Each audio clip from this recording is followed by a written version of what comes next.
In my last video, I made a tier list of all of RuneScape's regions, trying to figure out the best choices for you in Leagues 4. But I was wrong. I read your comments and found tons of great information. And now I want to share that with you. The top voted comment from my last video is going to flip your perspective on everything you think competitive leagues is, and ruin my last tier list. Don't you think this is a bit soon for a video about leagues, XD?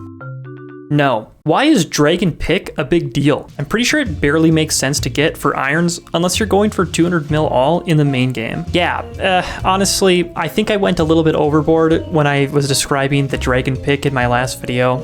I was getting into it. I was like, it's a big deal that they took the exclusivity of the Dragon Pick away from the Wilderness. Yeah, honestly, it's not. It's not a big deal, and I fully admit that. Ornate Pool requires Fremenic and Tyrant Win due to anti-venoms. Yeah, honestly, that's kind of huge. But it leads me to say another thing. I didn't even mention the statue of Eldinis in the desert. The only difference with the Eldinis statue is it gives extra HP, but it doesn't restore drained stats. So a little bit of a nerf, a little bit of a buff. So there's pros and cons, but honestly, the statue of Eldinis is pretty dang good. Yet another reason why the desert region is so strong. I got this comment about Guardians of the Rift. I mentioned Guardians of the Rift in my last video when I pointed out a quest icon in the desert stating that perhaps the desert is required for Guardians of the Rift access. This wise commenter also adds, well, hey, what about the Enter the Abyss quest? That's in the Wilderness. And to that I say, great point. Honestly, I don't know what it's going to take to be able to utilize Guardians of the Rift. But here's the other side of the coin that I didn't even mention in my last video. Last Recall makes Guardians of the Rift potentially not worth it. Not as necessary, at least. You can just teleport straight from an altar back to a bank with Last Recall.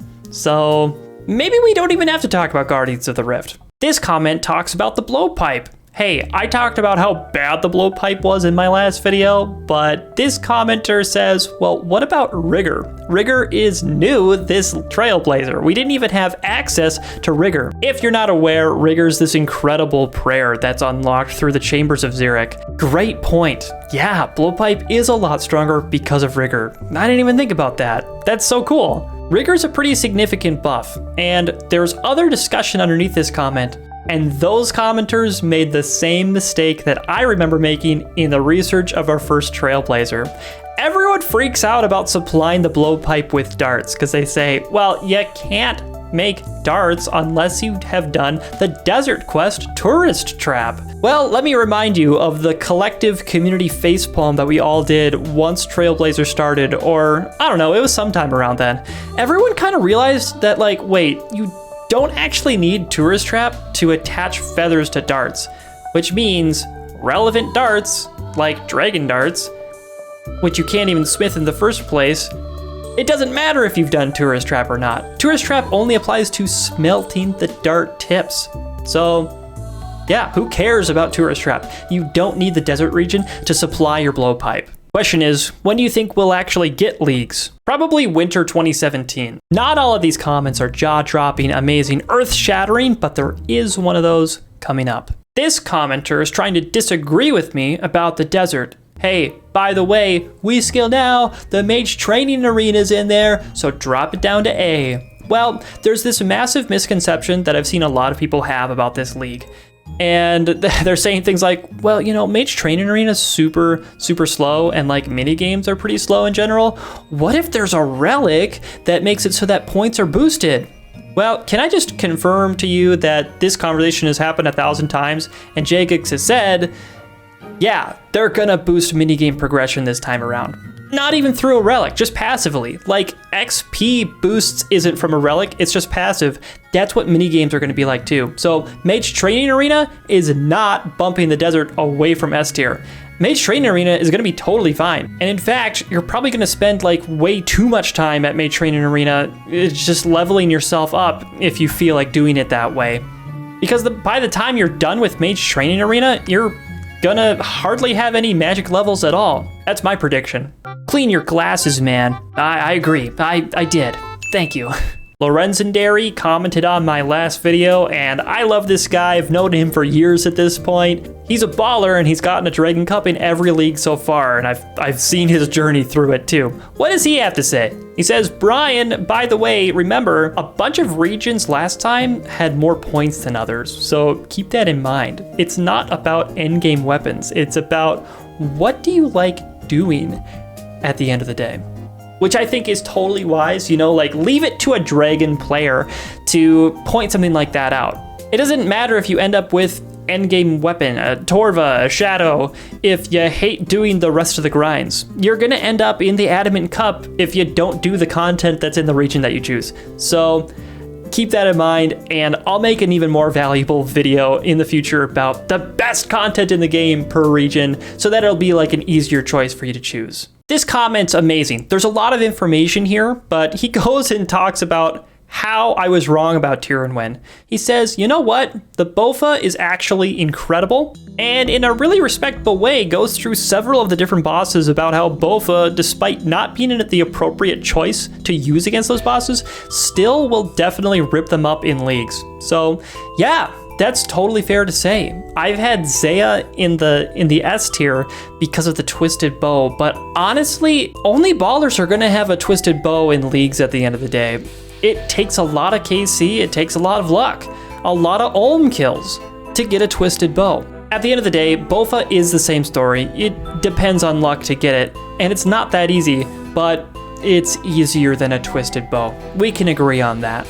I got a number of comments in my last video about how I didn't even mention the Revenant Cave. Well, as punishment, I decided to go and try Revenants myself. So we've all seen it. It's in all of the YouTuber rebuild series. I started with 0 GP in RuneScape. Well, the first thing they do is get a setup where they're able to kill Revenants, go to this cave, and just start hacking away. I'm not a real YouTuber because I've essentially never been in this cave before. This is gonna be my first Revenant kill ever. But you know what? I did good. I got my looting bag ready to go. I'm killing this knight. That's what they said to do in the YouTube video, and I'm hoping that I don't die. But let me tell you, I am stressed. We gotta make this worth it. Why is he getting struck by lightning? Is that him doing that? Am I doing that? It feels like it's hurting him. Okay, our first loot is 11K. And it's unnoted, but that's okay because I have a looting bag. Wait a minute, I thought that these were supposed to take a long time to respawn. I feel like every player I would ever see in the Revenant Cave would be bots. Is that right? I can't believe how fast this knight is respawning, by the way. Okay, it looks like this guy's actually using magic. I should set up my quick prayers. If I see a white dot on the map, I'm going and I'm protecting magic. Wait, and I'm protecting item. Not that it matters. Okay, another 20K drop? All right, yeah, this is free money. Whoa, blighted anglerfish. I could have just like picked that up and eaten it instead of putting it in my looting bag. I messed up. To actually respond to the question at this point, you're right. I'm sorry. I didn't mention the Revenant Cave, but I don't value GP all that much in leagues and in Iron Man mode in general. I think that if you play the game and you get pretty far, you end up with piles of money regardless of what you're doing. So are you gonna spend a whole bunch of time like grinding GP specifically? I don't really think so, but there are some supplies here for sure. I just got some planks and rune ore, stuff like that. This is a successful first trip. I'm gonna get rich doing this. Is this why I feel like I never have any money? What? Whoa, 77K? This is ridiculous. Bots just do this 24/7? Come on. This is a problem. This one night spawn is enough to satiate me. Like, I don't need anything else. This is insane. I should kill people in here. Did I just become a PKer? I noticed oh, okay. I was gonna say I noticed that he hasn't done the lightning bolt in a while, but then he did it. Do these even attack with melee? Wait, oh, the lightning bolt is a healing spell. That's kind of cool. Seems like he doesn't even attack with melee. Wasn't expecting that. Oh, a bunch of cave teleports. What are we at? 150K already? I've never made money like this. This is ridiculous. And clearly there's no PKers because I haven't seen any yet. I better keep my health up just in case a PKer comes around. Okay, not a great drop right there, but let's call it, you know? I don't know what the PKers are up to. Wait, dead man mode. Dead man mode? Does dead man mode mean that we're, oh wait, I can't leave. I can't leave through this exit. Does Dead Man mode make the Revenant Cave like more lucrative because everyone that knows how to PK is just over there making money instead? We have to figure out how to get out of this cave. If you can't tell, not much of a PKer right now. Hey, that'll change. Mr. Beast! And we're in 30 wilderness, so we can seed pod teleport away. Okay, you know what? I'm a Revenant Cave fan now. That was so easy. And what loot did we get? Let's find out. All right, I've never really worked with a looting bag much before, but let's just say that those U-logs are 10K, and the rest of what's in the looting bag is 232. So I just made like a quick $250,000. Okay. Yes, Revenant Cave definitely produces resources in GP. It just matters how valuable is GP in leagues, really. You'll have to decide that for yourself. Another commenter is talking about the wilderness here, talking about how there's a lot of hard elite and master clues. I think that they have a point, but you'll have to correct me here. Here's what I think of when I think of this comment. I don't know how much it matters when it comes to how many steps a clue has inside of a particular region, because there's a good chance that our clues are going to be limited to the regions that we picked. They've done that in leagues before, and I can't see them not doing it again. Maybe there's a chance that you have to pick a relic to make it so that your clue steps are like the minimum steps that they can be and restricted to your regions. But I don't know. I just think that's going to be a passive thing, and it doesn't necessarily make wilderness better. You didn't even mention Giants Foundry. Desert has so many good new minigames. Yeah, I didn't mention it. The Desert has Giants Foundry, but Giants Foundry's kind of boring. Here's another tier and win defender in the comments saying that it shouldn't be C tier if you're going for a range setup. And honestly, yeah, that's fine. You can think that, but if you go tier and win, you probably shouldn't go desert. But if you take tier and win, you might be sad when you end up with Mastery armor from the desert, or you might be disappointed when you also end up with a twisted bow from Zaya. It's just kind of like overlapping. But you know, you do have a point at the end of the day.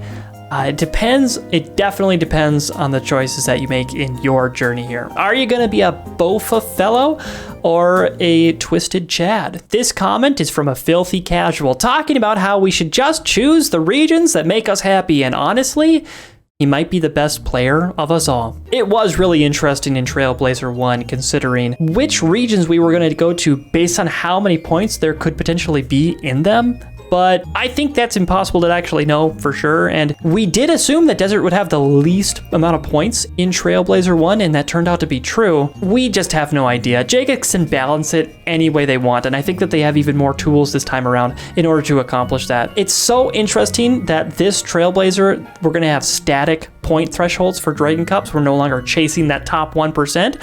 So do you want to choose regions that have lots of points? I don't know. First of all, you don't know which regions have lots of points, and you also don't know if they're going to spread those lots of points into tasks that are harder to do. It's really hard to tell. So don't even sweat it. Just play the content. Choose the content that you think that you love, and you'll probably have the most success doing that. So yeah, Filthy Casual, points to you. This is a comment. Again, Wilderness Pro. This also branched into another conversation about the new powered staff that's coming into the game, the Accursed Scepter. Apparently, it's comparable to the Trident of the Seas. I would be lying if I said that I knew that.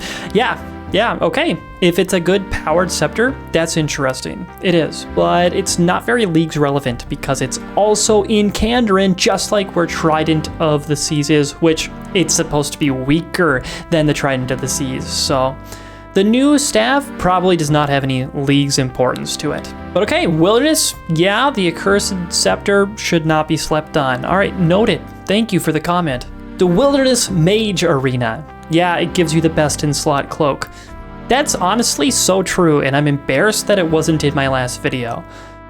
That's a very big deal. What else can I say? Nice job, Wilderness. Cloak. This comment on the screen before you is not only huge in word count, but also in potency and value. And it was the top voted comment of my last video. Let's dig into it. It's true. When I was talking about regions in Trailblazer 1, I was dogging the desert every day. It was ridiculous. It turns out I'm a total idiot, as we see reading further into the comment. What they didn't realize was that it was a blessing, not a curse. The worst content to complete in Trailblazer 1 Desert was full infinity, which was a goal you'd already get halfway to just getting 99 magic as early as possible through Mage Training Arena. The next worst was Sorceress's Garden, but that also handed you level 90 farming. What's after that? 500 Pyramid Plunder Chests for a master task. You know what happens when you do 500 Pyramid Plunder Chests? Well, if you trained thieving in Trailblazer 1 using Pyramid Plunder, and only Pyramid Plunder, you'd hit not only the master task for 99 thieving, but you'd also hit the master task for 25 mil thieving for free as well, effectively making the task a threefer in terms of time spent. Yeah, oh my gosh, Desert. Desert's so good. In Trailblazer 1. Why'd they have to ruin it by putting good content in it? Let's do Trailblazer 1 again. Come on. Looking at other regions like Mauritania, they had tasks that were ludicrously grindy by comparison. Nobody, not a single person in the league got all of the tasks done for Hallowed Sepulchre in Trailblazer 1. Not a single person got either of the two highest tier TOB related tasks either. Took Kandrin and want to make it into Dragon? Well, how do you feel about doing 2,000 Ape Atoll laps? Fancy killing 4,000 Chompy Birds for that master task? How about doing Kraken 3,000 times? He's totally right. I did those 2,000 Ape Atoll agility course laps, and it wasn't great. I got the Kraken pet, but I'm not. That also wasn't great. In the end, Desert's lack of endgame content meant that the region had less points, yeah, but the points you got were obtained much faster, and you had a lot of easy filler tasks.